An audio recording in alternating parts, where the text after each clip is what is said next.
that Well, like the thing you have to keep in mind is that for all intents and purposes, Amazon is a Amazon isn't a tech company. Amazon is a shipping company. They basically are an online retailer that either directly sells to you or is a third party intermediary. kind of like Walmart, right? Well, Walmart also has their own brand. Amazon has their own brand, but I don't think Amazon's brand sells as well as the shit that they're a secondary intermediary on.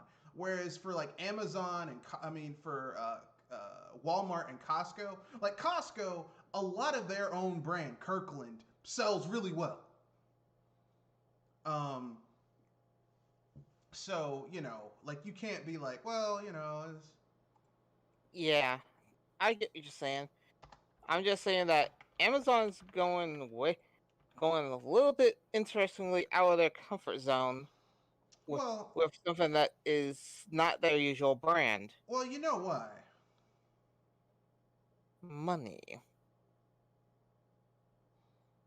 Well, I mean, not inherently just money. Really, what it is they want that recurrent microtransaction model by getting you to pay for streaming, right? They want to leverage Twitch, which Amazon owns, and all their other shit in order to make money. This shit's about money, all right? Yeah, that's what I said earlier. They've It's got about the to money. have the money. So I mean, like, here's the thing. I have nothing against people trying to make money. Like I don't really like Amazon. I have a cousin of mine. Well, not a cousin. He's like a second cousin, almost like a nephew who worked Mm-hmm. at Amazon, and he told me how many people caught COVID in the he works in one of those fulfillment centers. How many people caught COVID? Not Um, pretty. it was not pretty. Amazon is a fucking. I mean, yeah, you make money, but it's like the amount of strain you put on your body and how people don't give a fuck about safety and how people come in sick. Um, Surprised that it hasn't been closed. Yeah, not my friend, my second cousin quit that job. By the way, he was like, "Yeah, I quit that job, but I'm still in touch with people who were there, and a lot of people caught COVID at the fulfillment center I was at." And he was like, and I was like, "So why'd you quit?" He's like, "Well, I mean, because when flu season came last year, like before COVID hit, like in like flu season hit in like In 2019? the end of 2019, so like December, January, like November, December, January. He's like, there were people coming in who were sick with the flu and colds coming into work, and they didn't care.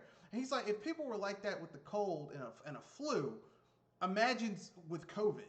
And so he quit that job, and I can't say I blame him. I was like, look, man, do that. So that's what he did, and he got the hell out of there. And I don't look. That was a smart move. Because Amazon is trash ass company. Um, I mean, they're ubiquitous, and there's some shit that they're really good for.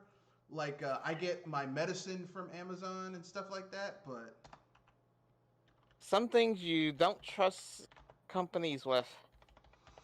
I mean, the thing is like, here's the thing. I have nothing against people working.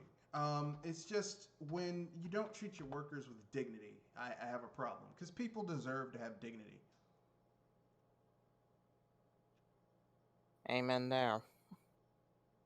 Okay, people deserve to have dignity. People deserve to have,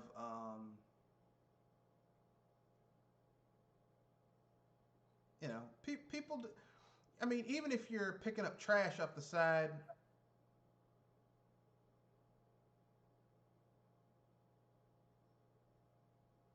people deserve to have, Some kind of respect for their craft, right? people deserve to have to be treated with respect, no matter what their job is. Yeah. But that's neither here nor there. So tonight's podcast, we have quite a few topics to cover. We will be talking about well, Square Enix's Marvel's Avengers is cutting the prices of their horrendously priced microtransaction store. I'm Um, trying not to laugh. yeah, we'll also talk about Sean Connery's passing. Um, Oh, yeah, well, he passed last week, so but yeah. we didn't really talk about it that much last week, so we'll talk about it this week. And then BlizzCon online. BlizzCon will be online and it will be free for everyone. So, um, I mean, that's not until next year, but when it comes, it'll be free.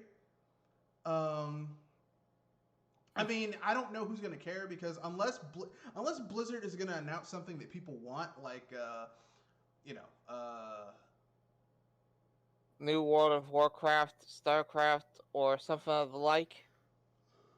I mean, at this point, I mean, in order for me to give a shit about Blizzard, they would have to announce something like Lost Vikings 3. And how likely that's gonna be? Probably not at all. Or Blackthorn 2. But how likely is that going to be? But we'll also discuss Starfield. We'll also talk with Todd Howard talking about Starfield and shit like that. We'll talk a little D&D. Um, and Yeah.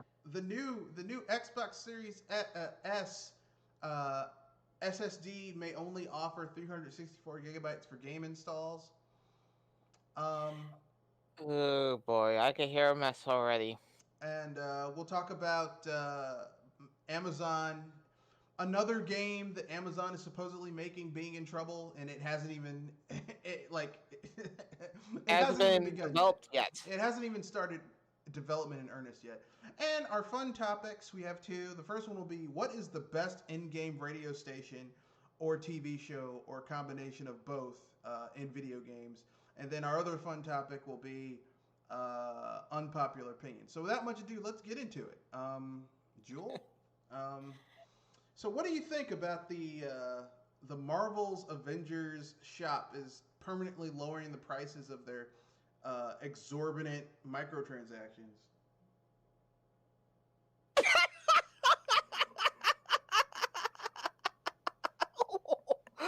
Woohoo! They are so effed over. I mean, come on. You think this is likely a $60 gotcha machine, and now that they're trying to lower the price, that the gotcha is worth it? No.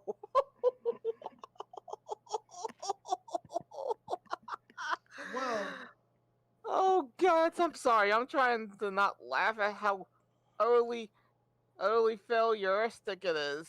well, there weren't gotcha mechanics in the game. There weren't loot boxes. Instead, if you wanted to get certain costumes and little bennies and emotes and shit like that, you would basically spend real world money for fake shit. So I mean, it wasn't Yeah. gambling, unlike EA with their bullshit. So I'll give them that much credit. It's damning praise though. Um. Sorry. This is just reminding me of the last of a. I mean of Destiny. That's why. Yeah, well, that's what it was. The game, from what I've seen from people who played it, it's basically Destiny, except instead of this vaguely Star Wars esque aesthetic, it's you know, fucking Fucking Marvel. yeah, it's Marvel, but not done well. It's not done well. Like, here's the thing, okay? Yeah. They had the Marvel IP. Okay, they couldn't get the likeness of the Marvel characters from the movies. Okay, so they shouldn't have done that. So what they should have done, if they like, first of all, they spent too much fucking money making this game. Okay, people are like, well, why do they have all these exclusivity deals? Like, you can only get Spider-Man on the PlayStation, you can only get this on the Xbox, you can only get this on PC. Like, if you go with Nvidia or Intel or whatever, or AMD. The reason they made all those deals is because this game went massively over budget. Because remember, this game was announced like 6 years ago. and let me guess, it didn't arrive. It didn't arrive when Endgame did. No, it did not. Like, if they really wanted this game to make money, it should have came out at the same time as Endgame. Because here's the thing: people were excited for that movie, and people would have bought a shitty game. Because here's the thing, okay? I don't know about you, but I can't tell you the amount of shitty games that I bought or begged my parents to buy me when I was a kid because it coincided with another property that was popular that I wanted, that I liked. For example, I was about to say, I think we call this shovelware. well, I mean, it's not really shovelware. It's just it's licensed games. Because not all licensed games are shovelware. There's some licensed games that are actually pretty good. Like, I mean, one of the best Marvel games of all time is a licensed game, and it's Lego Marvel, and that's a pretty good. Um, I was about to say, there's a majority of shovelware for licensed games. Or Lego Batman, or Lego Batman 2, or Lego There's. Batman 3. I was about to say, there's gold nuggets in that, and all that shovelware. Have fun finding it. Or Incredible Hulk, Ultimate Destruction, or The Amazing Spider-Man 2. Or, I mean, there are good, by and large, believe it or not, a lot of superhero games, once you hit the 16-bit, and up generation, were actually pretty good. How could they fuck up something as simple as a Marvel game? I don't know, but they did. Yeah, the reason why I call it shovelware is because usually you'll see this stuff pushed out so fast that it's like they dug into the dirt and then shoveled it into a game cartridge. Yeah, I mean, Though not all licensed games are done with shovelware ideals, but well, there's plenty more that are dug into the dirt and then. well, I mean, like I said, not all shovel. Not like here's the thing. Video games based on Licenses? no, based on superheroes have actually been good. Like, I mean, like Batman, Arkham Asylum, Batman, Arkham City. I I mean, said based Arkham on Knight. licenses, meaning Arkham that they Arkham are Knight was based shit. on that they're based on something on another IP. Okay, attacking the power of Juju.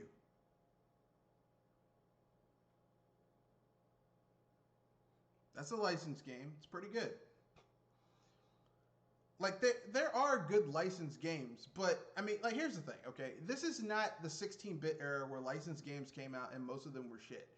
I said that there is a number of them. It's just I'm saying that you that you'll find the good stuff, but be ready to find plenty of garbage too. Oh yeah, yeah. You gotta be very judicious with what you're getting.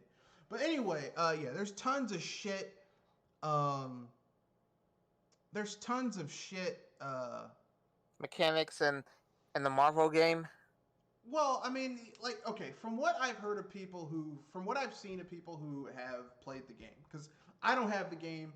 When I heard that that it was basically Destiny except Marvel characters, which meant they were going to depower everyone so that you could level up your characters, which didn't make sense. It would have made more sense for you to create a generic character and then basically in the Marvel universe, and then Power them up. yeah, then power them up, and you meet other iconic Marvel characters, and maybe once you hit like level 50, you can recruit those other level 50 characters who are fully powered. That would have made more sense. Because it doesn't make sense for the Hulk to get his ass handed to him by robots. Yeah, there's there's hero rants that could be made plenty from that kind of concept. But anyway. Especially when you consider Hulk and Thor. Yeah, the game kind of falls apart when you really dive into it.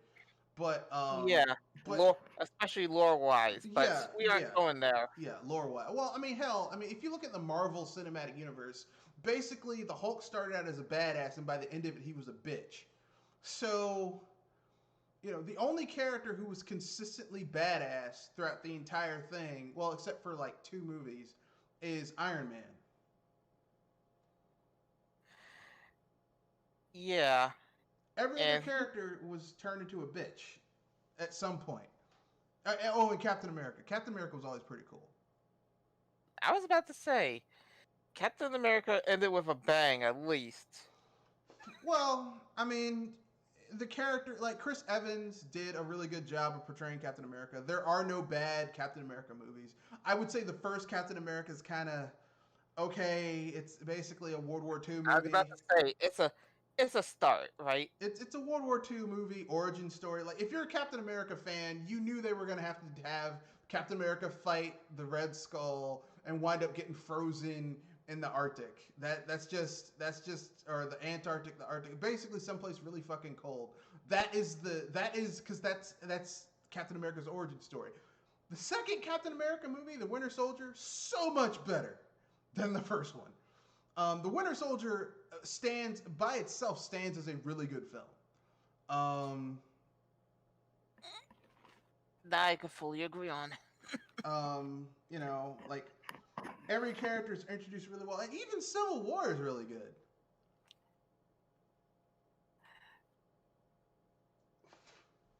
Because I mean, you have Captain America and Bucky beat the shit out of Iron Man.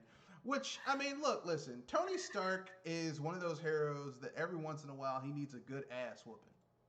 I was about to say, you're right. Tony Stark's usually the one person that always sometimes gets a little too high on his own cloud Well, and needs a anchor.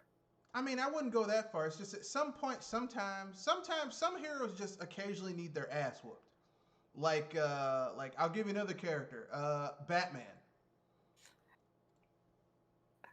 Some people are gonna look at you and wondering where you're coming from with that. So, can you Well, explain for for the the ones that are in the audience. back? Oh, okay. So basically, the thing about Batman is that like no one ever like I mean I'm sure there are some stories that go through this like because here's the thing, okay, Batman's big hang up is that he saw his parents murdered by a criminal um when he was a kid, and he's like it's been 60 plus years and he's never gotten over it. Okay, fair enough.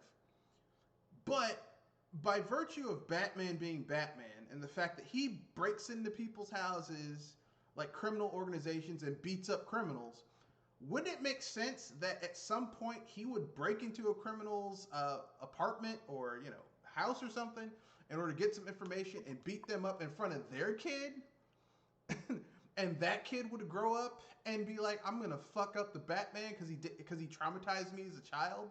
Like, wouldn't that make sense for that type of shit to happen? And yet we've never like I mean I don't know if they probably have investigated this. And basically how Batman, if you really look at how effective he is at keeping his city, the crime in Gotham under control, is literally the least effective of all of the DC superheroes. Makes you wonder how the heck did he how the heck did the other Justice League members allow him to keep his city that Cause he polluted? funds, cause he basically funds the Justice League. But aside from that, if you take out the whole, okay, he's got a lot of money. He funds the Justice League. Batman, like if you look at his city, Gotham sucks. Like even when Batman is at the top of his game, Gotham sucks. But the other like and people are like, well, Batman is just a man. Green Arrow is just a man. And yet if you go to Green Arrow City, it's relatively in good shape. And if you compare him to his biggest competition, Yeah, I mean, boy. don't get me started with Superman. Like, let me put it this way: Metropolis is a place you'd want to live. Okay, like you're like, yeah, I feel okay. And if some shit jumped off, you'd be like, I'm gonna be fine, man. We got Superman here. Everything will be okay. You The know. only thing that the only thing Metropolis has to worry about is invaders. And well, Well, I how mean, many of those was dropping at let Metropolis? me put it this way: if Metropolis is in trouble with like an alien invasion, it must be a worldwide thing. Because if it's just Metropolis, Superman can handle that shit. But anyway, like Batman occasionally needs to get his ass kicked. All right, and then he comes back, like when Batman got his back broken by Bane, and then he came back. Like a hero needs to have a foil. A hero needs to have a moment when they fall, so that they can basically come back and stronger than they were before. That is the standard story in any type of standard hero story, you know. It's like, well, he got his ass kicked, but now he's back again, and now he can do amazing things. That's standard RPG Yeah, shit right there. I was about to Story. say, sadly, some things don't get that treatment. Well, Sequel stars. yeah. The Star. Like, here's the thing. I remember when the Star Wars prequels were the worst thing ever, and we were like, "Oh, it can't possibly be worse." Like, no matter what Disney does, it can't be worse than the Star Wars prequels. Man, were we proven wrong? Yeah, Damn, were we proven wrong? Because literally, like, the prequels look like a fucking work of art compared to the sequels. that's the funny thing. For me, I always thought the prequels were not terrible, but I had that feeling that the sequels are gonna be a mess Well, I without knew, without the creator, and yeah, I was totally right. I knew the sequels were going to be bad when I watched The Force Awakens and I saw they literally were remaking the first Star Wars: A New Hope. Like, Dang, in almost that case, shot for I saw shot. it way. In that case, I saw it a long time ahead before you did. Whew. Okay, like when they were making it shot for shot, I was like, "What the fuck is this? Are they literally remaking? They're remaking A New Hope." I'm like, how fucking lazy do you have to be where you couldn't even do something new? You just were remaking the original trilogy. That's lazy. Yeah, and the worst part is I was trying to give it a chance because I saw episode 7 and thought they couldn't have, I think they cannot do any worse than this. Um, And then 8 happened. I'll keep it real. Episode 7. That's The Force Awakens. Yeah, The but as I Force said, Awakens was pretty bad though. We didn't know, like, okay, Force Awakens was pretty bad, but like Force Awakens was pretty bad, but it wasn't like insurmountably bad. If you get what I'm saying. I was saying that they couldn't get worse than 7. And they proved me wrong. Yeah. Then they did The Last Jedi, which just disrespected Luke Skywalker, which was. I was about to say, it not only disrespected Luke, but it disrespected the lore of Star Wars. Yeah, that's true. And oh man, did they pull Mary Sue's out of there. Well, I mean, they did that in the Force Awakens. Like, how could someone who has never picked up a lightsaber, never used a Force ability that we know of? Maybe in the novelizations, Rey was Force sensitive and could use the Force, but in the movie, there's no indication that she'd ever used the Force. And yet she can beat someone who Kylo Ren had been training under Luke Skywalker for at least like 10, 15 years before he went rogue. How the fuck are you gonna beat someone who's been training in this shit for at least a decade? That doesn't make sense. That makes zero fucking sense. Yeah, it's just I was saying that the Mary Sue went full ham in episode 8, Yeah, where 7, well, it made its first appearance. well, yeah, 7. Rey can do everything because she's Rey. She can fly. She can fly the Millennium Falcon better than the guy whose ship it was. She's better at a lightsaber duel than someone who's been using a lightsaber for like years. And got 2 teachers. She's better at using the Force than people who've been using the Force for years. It's like, what the fuck is this shit? And here's the thing, okay? I don't mind having a character have awesome abilities if you explain it. If you have a good story explanation for some shit, I will go with it. I'll be like, okay, that's cool. Yeah, I mean, story writers have to explain some stuff either by showing or having somebody explain it. Yeah, it's either through explanation or show, or they hint at it. There's literally Zilch. there's nothing. Like, okay, let me put it this way, okay? Black Panther is how you do is how you show female empowerment correctly, okay?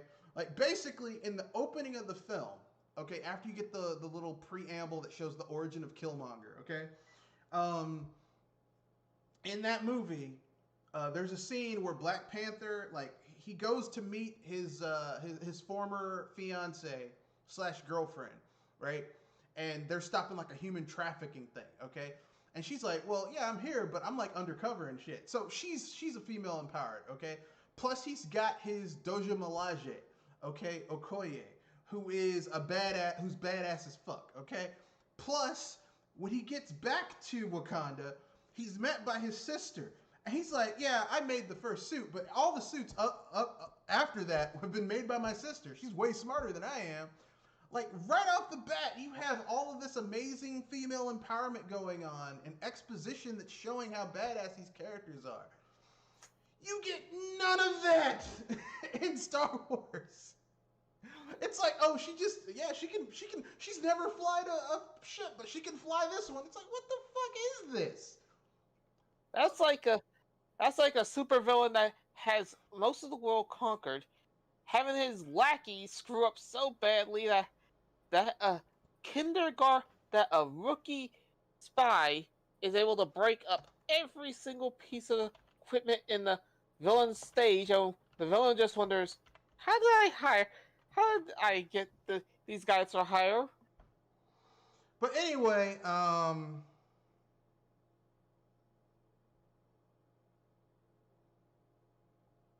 but here's my point. Here's my point before we move to the next topic. Go on. My point is this.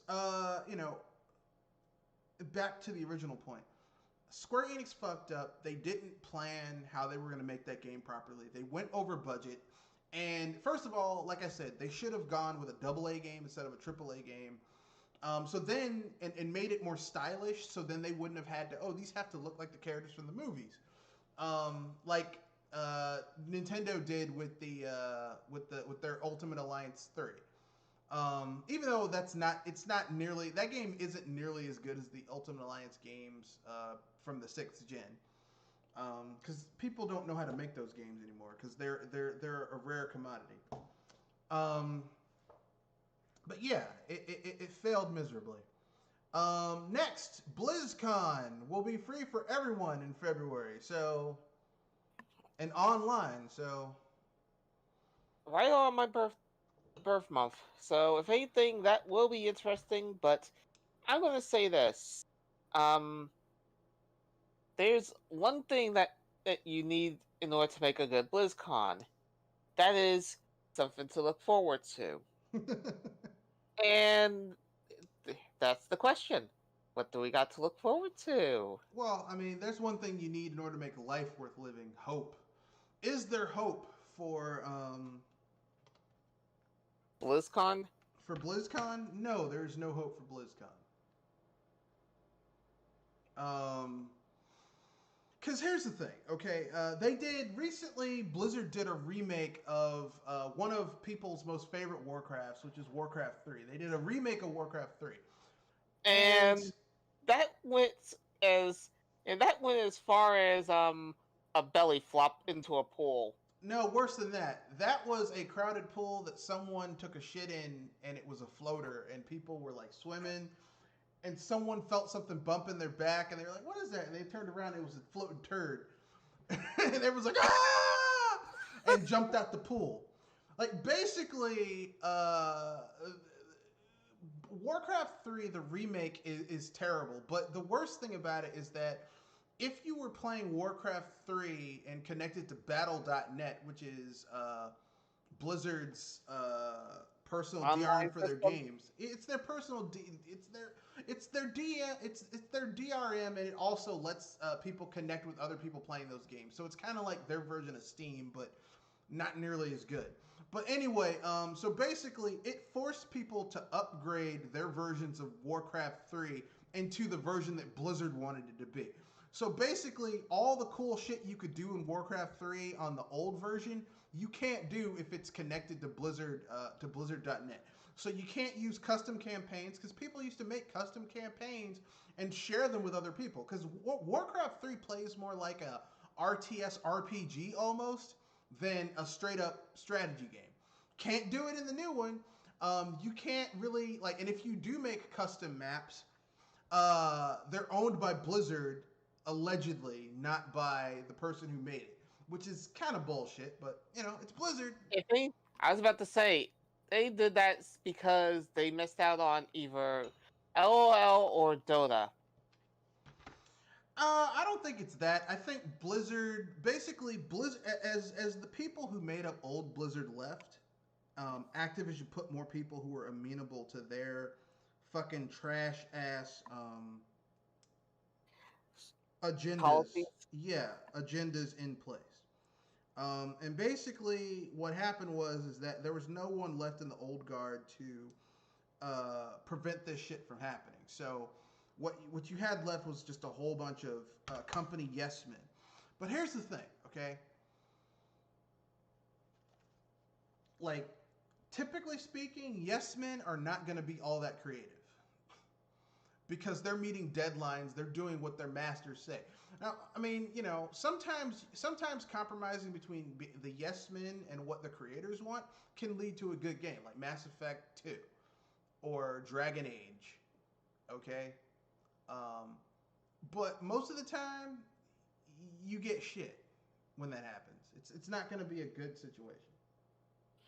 I was about to say, it's more likely you're gonna get vanilla than anything flavorful from yes men.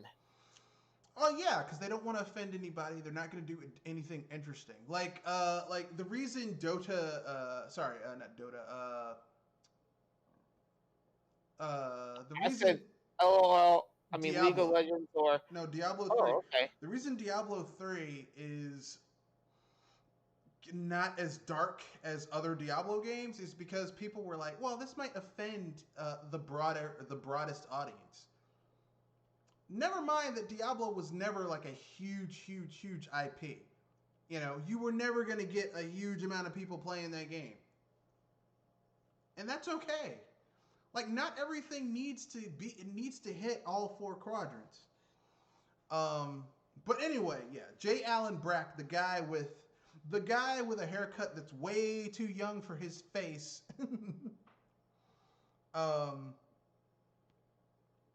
Is all like, yeah, we're gonna go live. Our next little bit of news is Todd Howard. Todd Howard. Why do I have a feeling that he said something that's only a blonde would say again? Well, basically, his argument is that he says that that because Microsoft bought Bethesda, they have the money to overhaul their engine, and their engine is going to be vastly better than it is right now. My thing is, Todd Howard said the same thing for Fallout 4 in comparison to Skyrim. Oh boy. And yet Fallout 4 runs worse than Skyrim in some places. Question. Are they making a brand new engine, or is this the same engine that brought out 76? It's the same engine. Bethesda's been using the same engine since Oblivion. Excuse me. Can I go on rant for this one? Go ahead.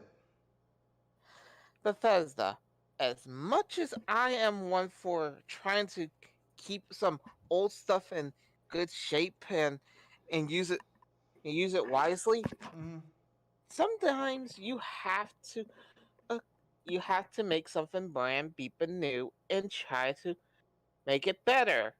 As in, this engine has shown what it could do, and it's failed so much, and it has so many bugs. You are working with something that is likely older than some PCs in the market right now. As in, there's some people that keep their PCs for 10 plus years, and this is what the engine that you have going on is working like. Well, it's older than that because they're using the Creation engine right now, but the Creation engine is just a upgraded version of the Gamebryo engine. Yeah, I was about to say that sometimes you really need that new shiny engine in order to make something work and run without a hitch. Well, they're using an engine that at this point is the bones of it are 20 years old. But it's older than that. It's like really 25 because the Game Bureau engine is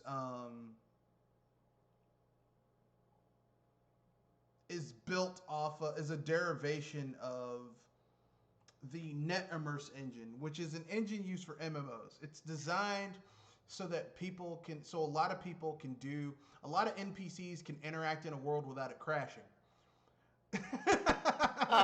Excuse me. That sounds like the engine's as old as World of Warcraft. Yeah, but here's the thing though. NetImmerse, when it's used properly, is actually a very stable engine.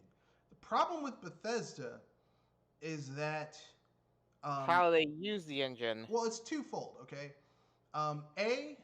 the base of the engine, NetImmerse, is actually pretty good. The problem is that when you put shit on top of something, it's like if you have a stable foundation, but then everything on top of that foundation is built just all fucked up, your house is still going to have issues. And that's basically what's wrong with Bethesda, is that they have a stable engine and they keep on jury-rigging shit on top of the engine that doesn't quite come together.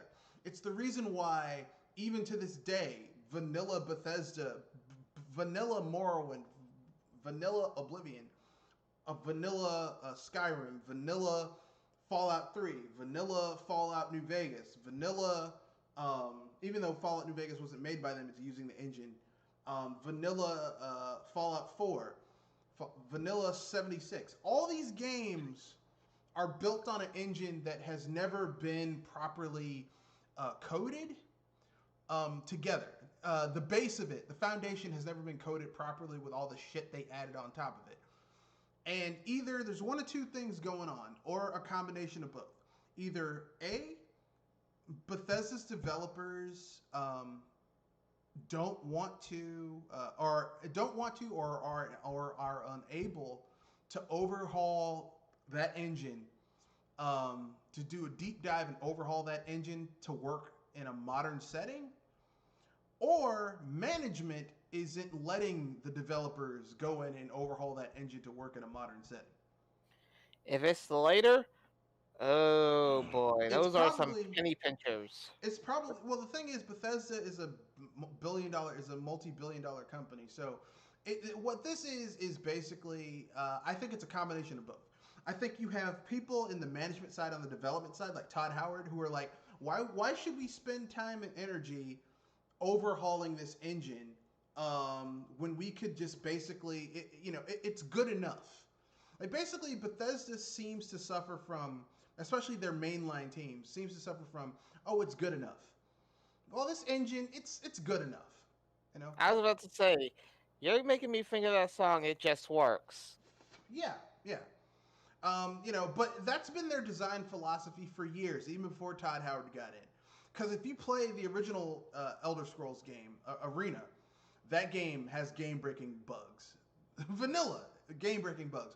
Back in the day, if you wanted to play a Bethesda game, everyone knew, do not buy those games when they first come out. You wait until the Game of the Year edition comes out, or because basically it would come with the game on a CD or a 3-inch floppy, and another 3-inch floppy that you would put in your thing that contained all the bug fixes to fix the game to make it more stable. You never buy Bethesda games at launch. Never, ever, ever. That is like the worst thing you can do. And I hope you remember to do the same, because I remember that you're a fan of some of Bethesda's stuff, but only with mods. No, I never buy Bethesda games day one. I didn't buy Skyrim day one. I didn't buy Oblivion day one. I don't buy Bethesda games day one. I wait at least a year to 2 years to 3 years before I buy a Bethesda game, typically speaking. Unless there's like a really good sale and I'm like, well, like if they come up with a Game of the Year edition and it's like $20-$30, I'm like, I'll get it now, but I'll probably wait until there's a lot of mod support before I really dive into it. I go on PC Gamer because I have a gaming PC, and the hilarious thing is that I see people complaining, man, I bought this game from Bethesda and it was broken. Why would you buy a Bethesda game day one? You wait at least a year before you buy a Bethesda game. That's just common sense.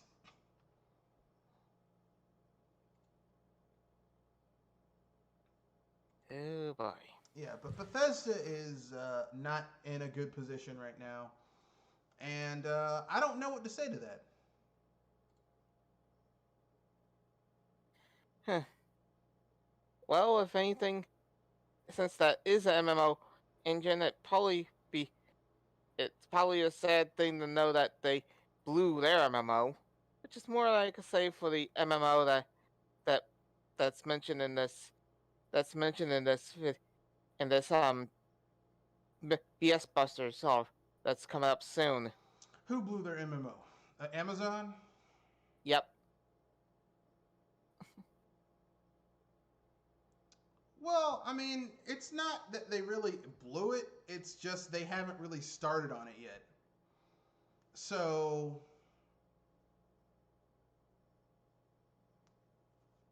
you know. Like, here's the thing, okay? There are people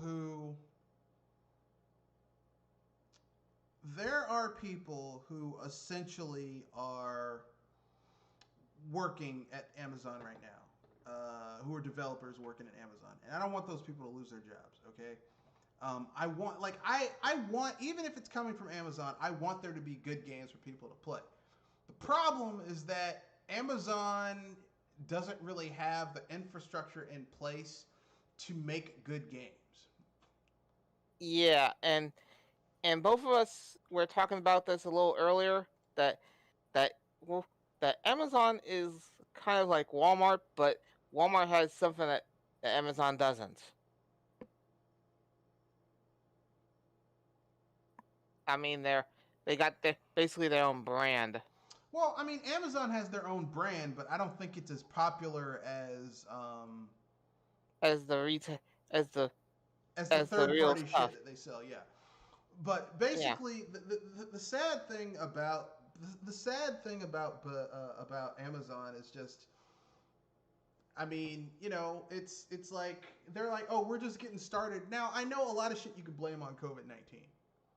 I get it.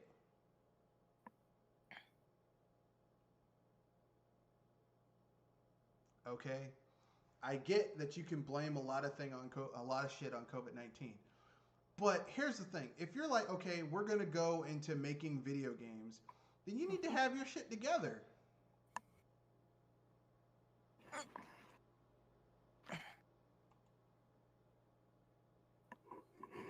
No kidding there. After all, game development is not easy. I mean, it's like if you're a carpenter and your first project is a skyscraper.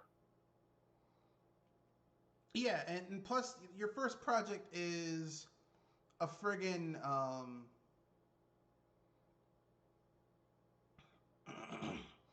your first project is a friggin'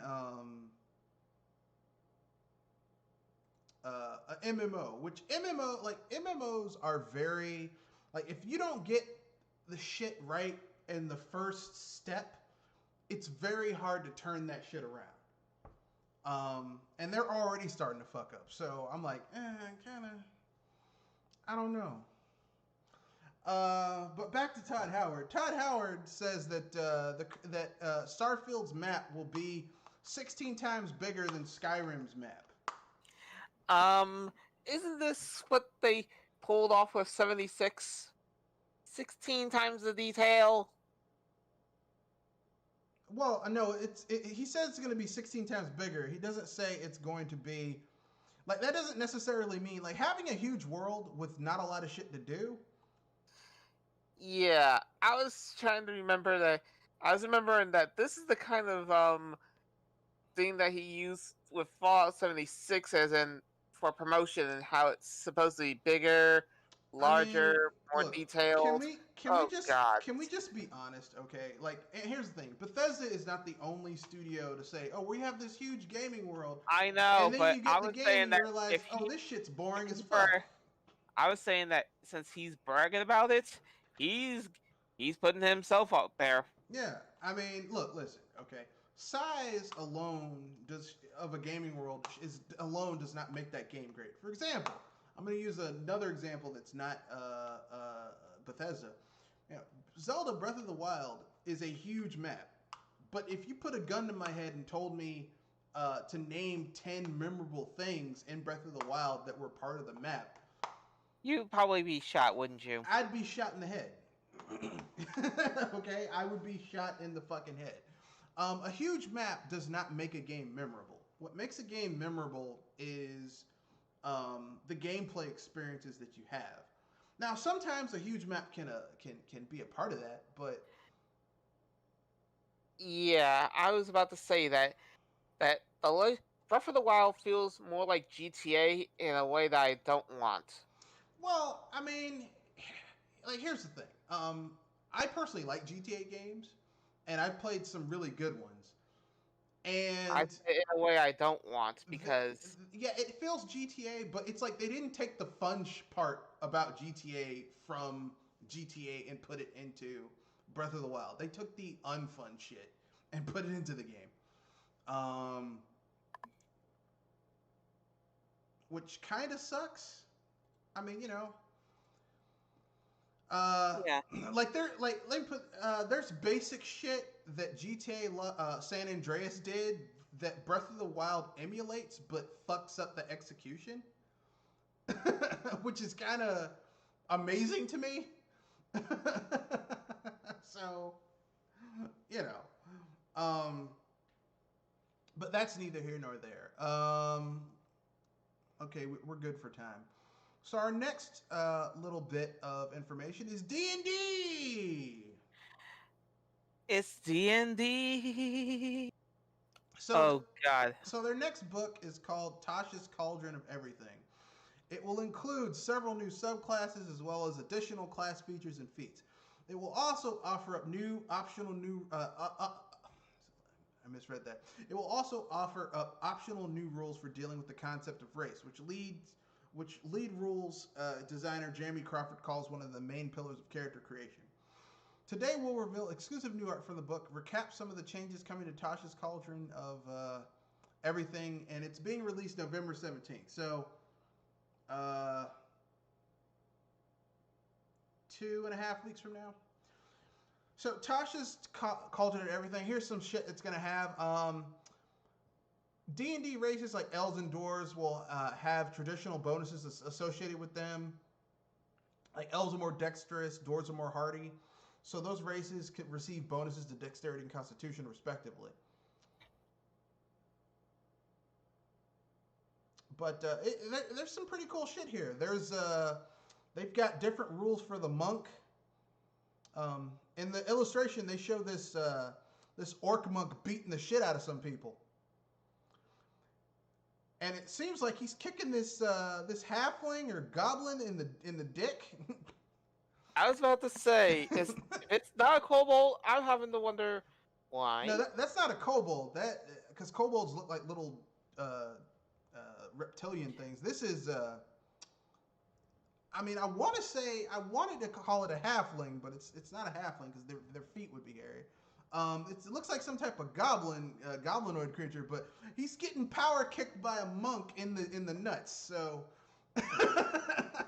either way, he's not gonna have a good day.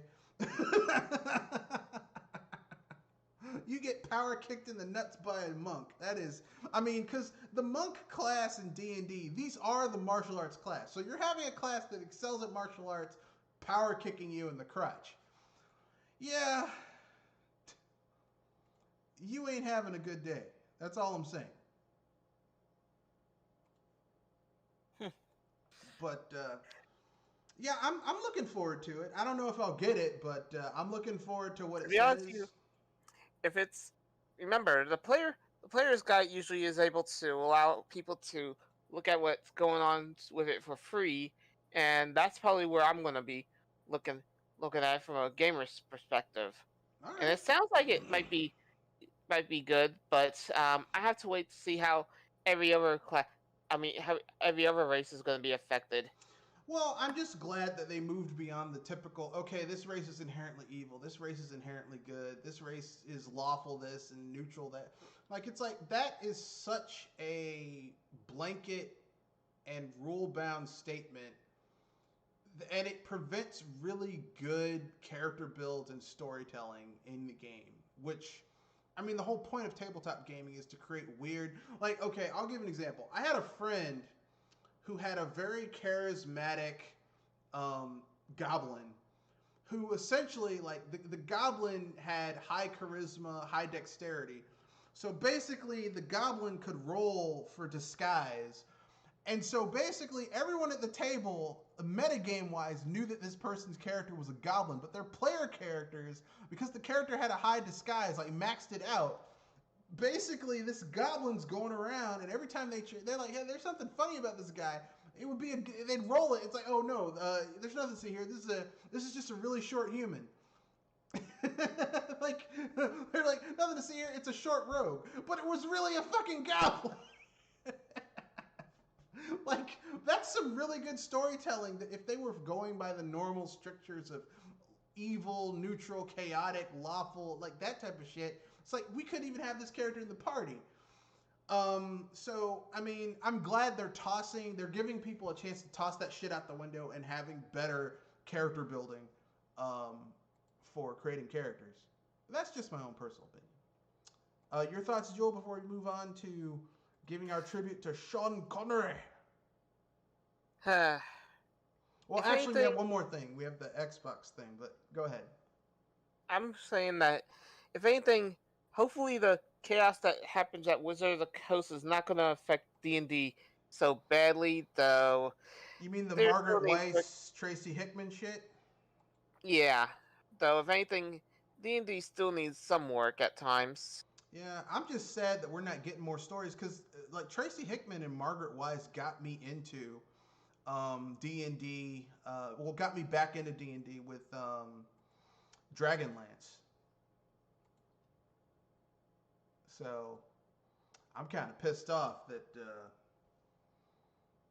we'll never get more stories in that universe because, I mean, that bridge has been burnt. I think we can all agree.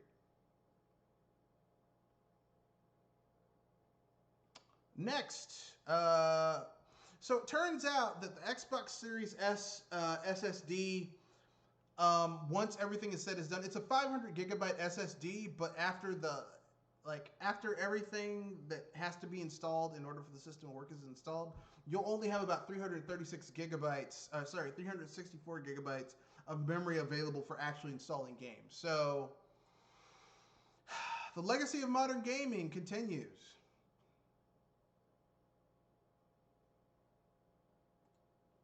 Jewel, thoughts? I'm shaking my head because that sounds like the OS system is really a space hog.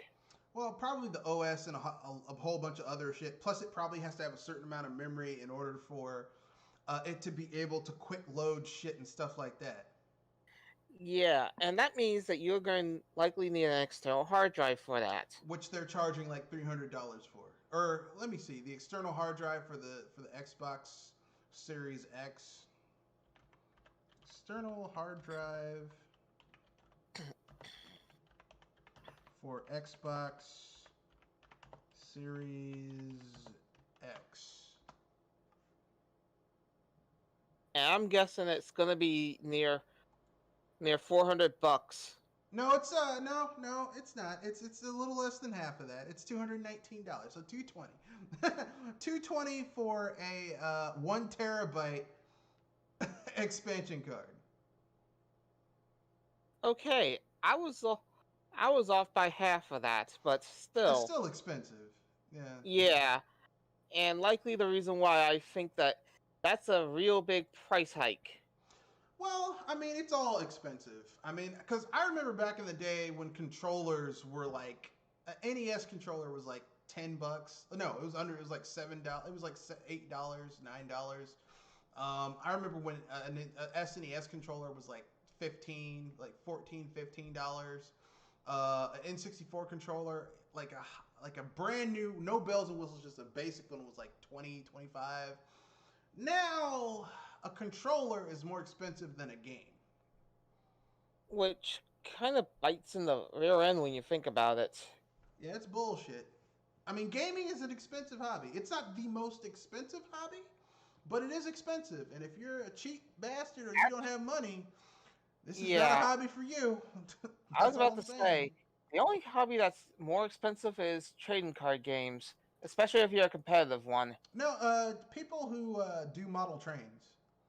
Model trains are considered the most expensive hobby because, like, Licensing? licensing and the actual models are literally hundreds of dollars. Like, and I don't mean like the engines themselves can run like $100, $200, but if you want like all the cars and shit and the model sets and the little like features and shit, you're looking at thousands of dollars. Okay, thousands of people can easily spend $50,000 on a modest sized landscape model train set landscape. And that's just to do that one thing because then they want to add different train lines and change up the landscape, so they're putting more thousands of dollars into it. It is considered the most expensive hobby, toy-based hobby. I was thinking most expensive hobby, period, but yikes. I mean, you know, if you collect vintage cars, that's more expensive, or boats or some shit, you know, rare art, that'd probably be more expensive. But I said toy-based hobby. It's the most expensive toy-based hobby. Yeah, you're right. You just have anything considering games, I would say the trading cards would be the most expensive game hobby. But yeah, you're right. I mean, trading cards are kind of expensive until you realize that it's a false market because the only people who value trading cards are people who are playing that game. Like, you know what I mean? Like, okay, like let's say there's like a rare sparkly Pikachu card in Pokemon the trading card game. Oh god. All Nintendo has to do, all the Pokemon company has to do is say we're printing a new run of these and we're putting them in new card packs and the value goes down. It's a false market. Say, it's the I consider the card game I consider trading card games like a stock market. Well, I mean, stocks actually have some correlation in something that's actually going on, but trading cards are a false market because, like I said, all you have to do, like, it's a false valuation, is what I'm saying. That only exists because people value it to that level, not because it's actually valued to that level. Um, Whereas, you know, like I said, you know, if you're into model trains, that's an expensive ass fucking hobby. And video games are now getting really expensive too. You know, if you're into competitive PC gaming, that's really expensive. Oh god, I feel sorry for those people. You know, because the rig itself, you're gonna have to spend at least on the minimum, at least $5,000 in order to have a rig that's, you know, comparable, not competitive, comparable. That means that you can kind of compare to what other people are doing. You can basically work on equal ground. No, you're not equal. Equal would be competitive. Comparable means that it's around the same ballpark, but you're not really competitive. It's kind of like this. There are people who are comparable to Olympic athletes, but if they go to the Olympics, they're not going to place. So they're not competitive. They're comparable, but they're not competitive. I was about to say that they're like the starting point of competitive. No, not even the starting point. They spec wise they have similar specs, but they just aren't competitive. Kind of like how, you know, remember that year in the Olympics where some guy from some African nation took up rowing like 3 months earlier and came in dead last. Now, spec-wise, he might have the physicality to be in the Olympics, but the fact that he thought that he could just kind of take up rowing 3 months earlier and then somehow be able to compete competitively with people who had been doing that for Like their whole life was just focusing to go to the Olympics and get that type of shit. You see what I'm saying? Yeah. Comparative versus competitive. So yeah, you're spending at least $5,000 just to have a comparable rig, where it's just like, okay, I can kind of do some of the same shit that people who play competitively do. If you want a decent a rig that's competitive, you're going to spend double that, at least 10,000. Because you have to remember the ultra nice, ultra wide. You're going to need multiple high resolution, high refresh monitors, at least 144 gigs, 144 hertz. So that's, I mean, those are like between, if you get them on sale, like 600 on the lower end. On the higher end, you're looking at like $1,000 to 1,200. But you need at least 2 or 3 of them. So that's times 3. If you get a deal, let's say 3,000. Let's say you get a deal, it's 3,000. I was gonna say, trying to find a deal for competitive wise, you're likely gonna be kissing about 15,000. No, it's more than that. At the minimum. Just for the monitors. I mean, because here's the thing: the lower end ones are going to have issues. So you're going to want mid tier or upper tier. The upper tier are going to be at least 12. At the minimum, because some of these things are not going to be cheap no matter where you look. Yeah. So then you're going to want the actual PC. Now, if you build your own PC, you can probably cut the price down to like 5,000. If you get it built for you, you're looking at 8,000. So you're right there, $10,000. All right. It's very expensive. It's a very expensive hobby. That's still not at the level of people who do model trains, who can spend like because I remember one day I went to one of those hobbyist train shops, and this was like, God, 23 years ago. Yeah, 23 years ago, and I was 11 years old. One train, and this was like a lower end engine, was like $5,000 23 years ago, which means the price has gone up now.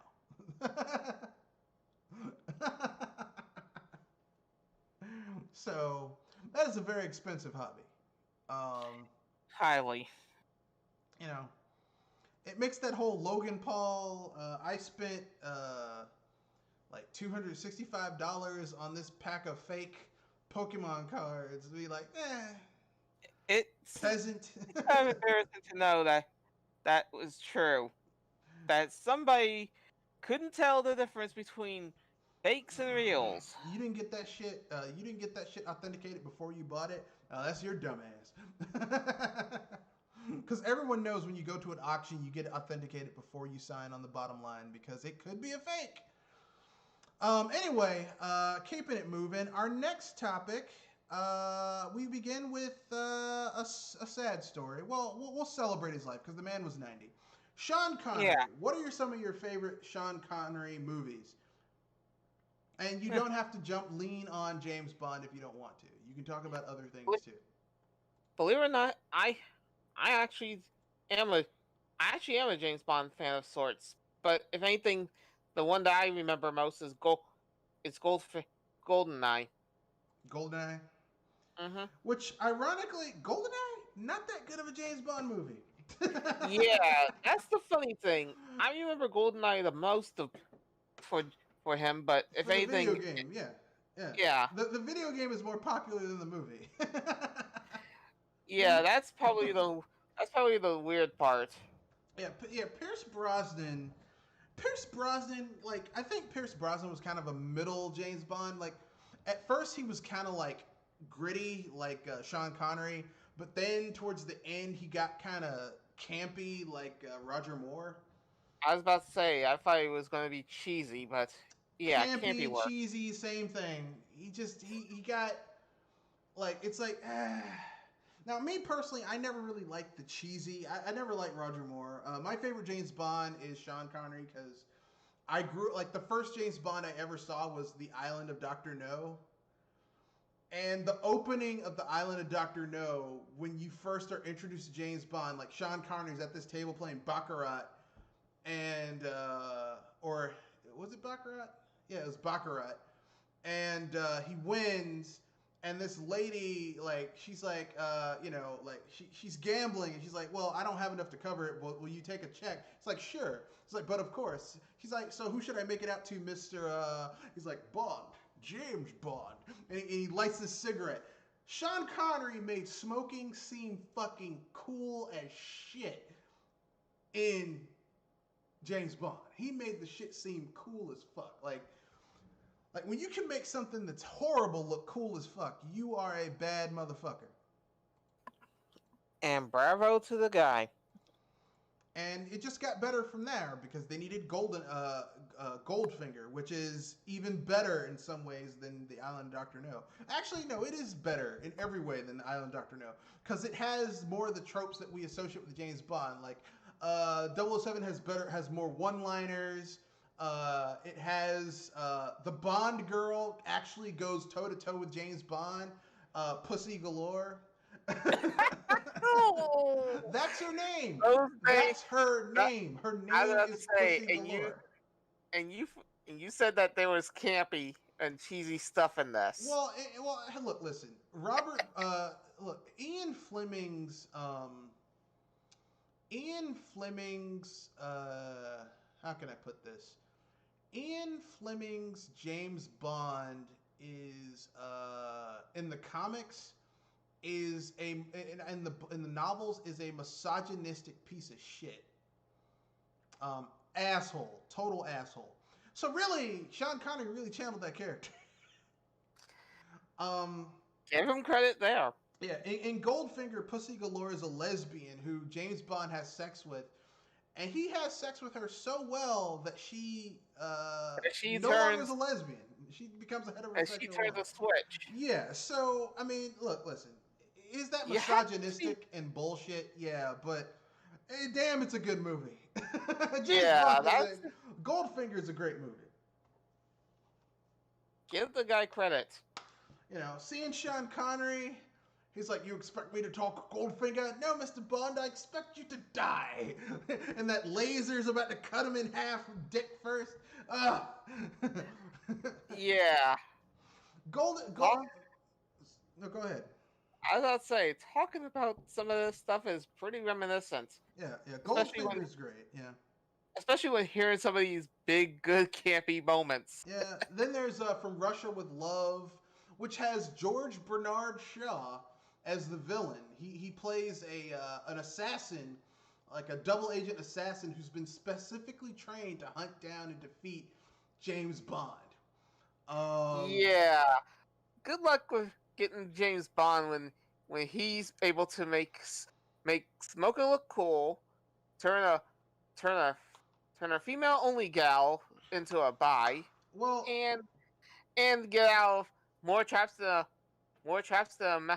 a bandit. Well, to be fair, in From Russia with Love, at the end of the movie, George Bernard Shaw's character does have his ass dead to rights at first, but then James Bond tricks him because he uses a Q gadget to take him out. He's like, well, you won't get the gold Cougarans. They're in my briefcase. He's like, okay. He's like, yeah, I'm a villain, but I also want the money too. And it turns out to be a bomb, and it gets him, and Bond knocks him out of a train. Actually, not a very good villain thing, but I mean, look, listen. The James Bond, the Sean Connery James Bond films are all basically Sean Connery discovering, like, initially taking out a Spectre agent, which is Dr. No, and how Spectre basically, and then fucking up their second Spectre agent, which is Blofeld.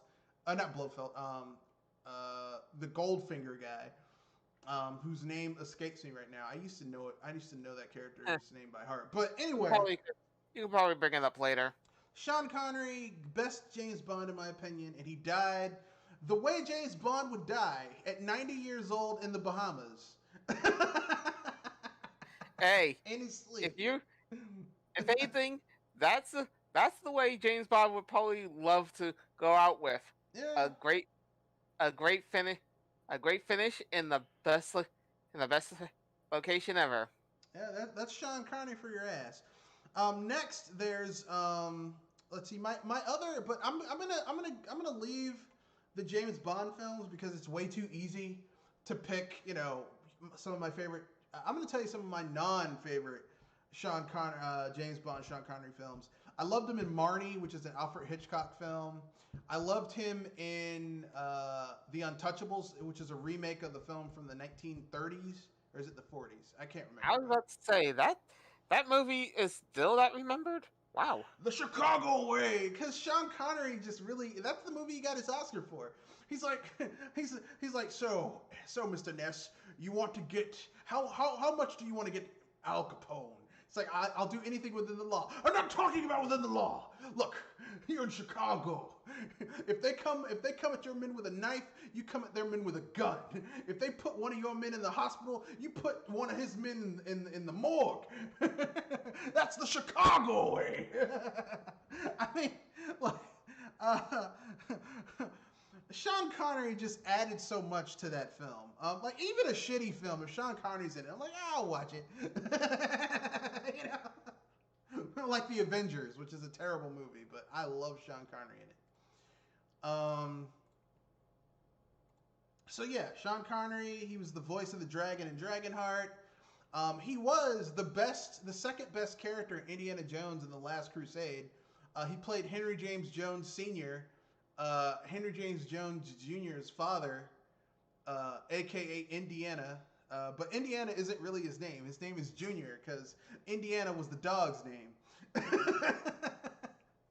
He's like, hey, isn't his name Indiana? No, that's the dog's name. Oh. Like, that movie is so good, even though he was only 7 years older than Harrison Ford, which means Harrison Ford's 83, which means we ain't getting another Indiana Jones movie. Okay, because Harrison Ford's too goddamn old to be doing any of those fucking stunts. Clearly.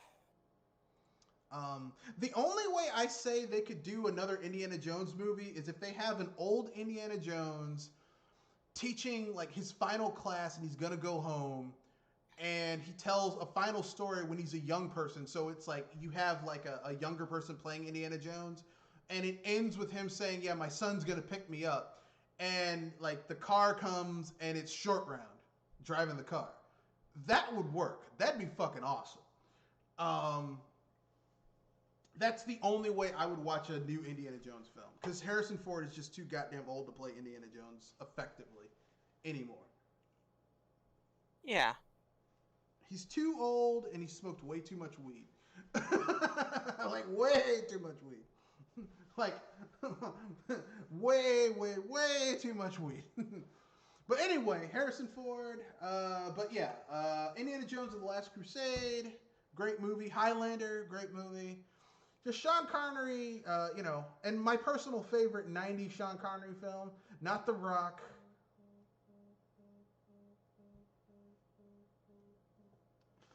But Finding Forrester. I'll be right back. I got a phone call. Carry it on. Yeah, though. And if anything, I'm glad to at least know that he actually passed on in a good way. I know. So take the trash out. It's already in the thing. It's time to go from likely the good parts to the sour. And it's probably for unpopular opinions. You have an unpopular opinion about Sean Connery? More like unpopular opinion about a game's style. So if anything, excuse me for this one. As much as I can understand about Destiny, I'm gonna say this. Trying to go with the Destiny route for certain games, it makes me wonder if you people are gonna be understanding how that works, because it feels like you're just grinding up for bigger adventures, bigger stuff, and it's not going to go anywhere. And you're basically just going around in circles. And it should never happen to some people because, well, you're going to be addicted to it like some people in Borderlands. I mean, that's the gameplay loop, though. Yeah, though. Some of the games are not meant to be that way. I mean, I get what you're saying, but for Destiny it works But I agree, not every like. Here's the thing, but that's what happens in video games. Something comes out, it's hot, everyone copies it, and then it gets overused. It gets overused, and then it becomes stale. Like remember in the like okay when Super Mario 64 came out, everyone wanted to make a open world action 3D game, and the market got oversaturated with it. So by the sixth gen, like people were Yeah. tired of it. And then the sixth gen first person shooters got real popular, The thing especially with is Halo. that it feels like first-person shooters are starting to become hard to actually say that they're not oversaturated, and Oh, they we've are. seen. They definitely are. I was trying to say that I don't see how they are not going away yet. Well, I mean, they are diminishing. I mean, Call of Duty, like, okay, let me put it this way. Remember in the sixth and seventh gen, everyone was coming out with first-person shooters, and they all look the same. They all look the same. Like, you know that meme where there's like four screenshots of different first-person shooters, and they all look basically functionally the same. Yeah, that's the thing. It's still it seems like it's still going on. That's the No, thing that's making me feel. it isn't because there were multiple. Like, okay, in the sixth gen, you had Medal of Honor, Battlefront, Battlefield, Call of Duty, plus generic like generic third parties making weird ass one-off first-person shooters. Okay, like everyone was trying to get into that shit. Okay, now there's only like three or four. These are the three or four that can make it. You got Call of Duty, Battlefield, and that's it. I didn't say. Well, I don't know why I said three or four. You got Call of Duty and Battlefield. That's it. That's all you got. It used to be like you used to have like 8, 9, 10 of these motherfuckers every 2, 3 years. There would be 10 of those things floating around in the sixth and seventh gen. Now we're down to 2, so it's diminishing. And the sales of Call of Duty and Battlefield are going down, which means people are getting tired of it. I mean, the same thing happened with Final Fantasy. Remember, Final Fantasy VII came out, and every fucking Japanese company was trying to make a Final Fantasy knockoff. All of them. Yeah, you're probably right. It's just that vague thing. I feel like some things really can get under my skin that is a bad trend, and I think the latest one probably is the one that's bugging me the most. Destiny. Battle Destiny is probably close, but it's more like battle royales. Yeah, So, but there's multiple things that are trying to do the battle royale. Because when Overwatch came out and made money, well, actually, it wasn't just Overwatch. It was PUBG, zombies, whatever, Fortnite. What's it called? Splatoon to an extent.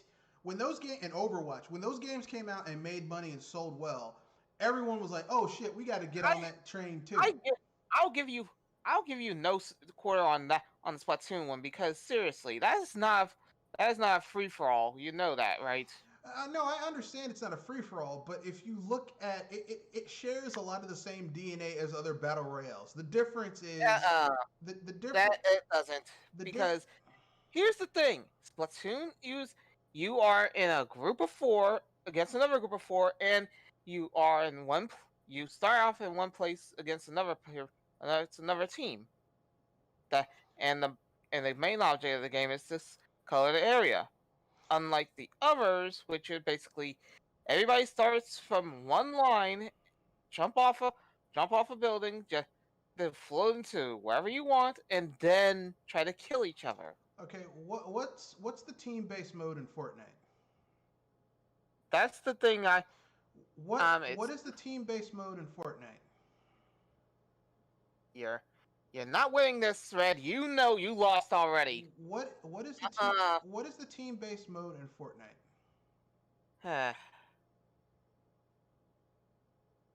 it it may. I'm thinking it's a group team. It's just that I'm trying to be careful of the wording here. Here's the team based mode in Fortnite. Okay, team based mode in Fortnite. The typical mode is 4v4. 4 people on one side, 4 people on another. Object is to basically build up your base and all that type of shit. So there is that thing. Now the difference is that you're not, you know, you're supposed to hold a certain amount of territory by building up your base and protecting it. Because basically, as the match goes on, the map gets consumed by some type of weird fog that kills off characters. So basically, your base is protection against that fog. But I mean, basically, all these battle royales that have a team-based component share that type of, okay, it's this group of people against these group of people, and you're trying to do some type of cooperative thing where you guys are working together to accomplish some type of goal. Here's the thing, okay?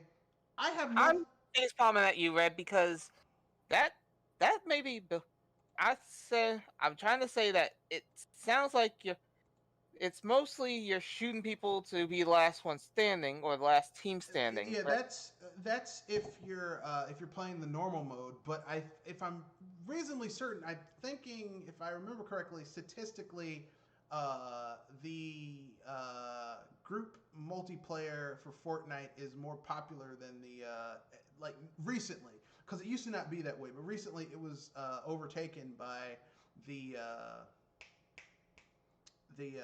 group multiplayer. My point behind all of this is to say this, okay? All of these games share a sort of battle royale. You're all in this big fight together at the same time. Now, Splatoon's more team based, and you're not like really killing people in Splatoon or splatting them, because you don't really kill people, you splat them. It doesn't really, like, it gives you a momentary advantage, but it doesn't really, you're not gonna, unless you're playing in certain types of matches, it's not really gonna do anything. My point is this: everyone's got their own version of a battle royale style game. Now, Nintendo did their own Nintendo version of it, which is Splatoon, what's the other one? The game Ninja with the arms. No, that's not from Nintendo. The one with the arms, people with those stretchy ass fucking arms beating the shit out of each other. You said the name already. Arms, yeah. Like everyone's trying to get into this. We're gonna make this into a thing. We're gonna make this into a thing. I don't really personally. I agree with you. I'm like, okay, let me put it this way: the first Splatoon was perfect for what it was. Splatoon 2 is better in every way, and yet because of the control method, it's a step backwards in some ways. But even now, even if Nintendo does it, I'm getting tired of the battle royales too. I wish that people look. I think every system should have at least one battle royale, and then those should take those resources and put them into something else. I agree with you, but I mean, I'm not gonna say that Nintendo doesn't have one either, because they do. No, they don't. You're lying about that one. Yeah. Seriously, you're thinking Splatoon is like one of those. You really got blinders on. I don't think it's a 1-to-1, but I do think that if all you have is a Nintendo console and you want to play a battle royale game and you don't want to play Fortnite, Splatoon is as close as you're going to get to a battle royale. You really are blonde then. I'm just gonna get on your case with that so much.